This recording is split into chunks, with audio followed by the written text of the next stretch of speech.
कुठे आपलं सुद्धा या ठिकाणी सहर्षाचं स्वागत. वळला 46 या मैदानातील वळला एक लाई तुझावली प्रसन्न अंबड 2 ला भरनाथ प्रसन्न राणा फॅन्स क्लब झगडेपाडा गाड्या सुटल्या 46 या मैदानातील सुटला आणि लढत चालवली त्याच्यातला एक बाद झाला आणि आता इकडं सुंदर अशी गाडी पळते तास क्रमांक 5 वरती घोटावडेकरांची आणि घोटावडेकरांचं निर्विवाद वर्चस्व.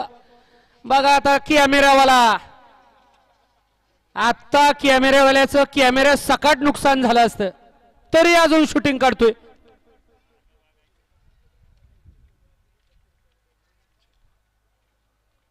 कॅमेरावाल्यांनी कपडे सुद्धा कसली घातलीत बैलानं मागून शिंग घातलं असतं पुढनं निघलं असतं. कपडे फाटू द्या नवीन घेऊ परंतु दुसरं काय फाटलं असतं काय केलं असतं. गाडी क्रमांक 46 चा निकाल तास क्रमांक 5 वरती धावलेली गाडी श्री रोकडेश्वर प्रसन्न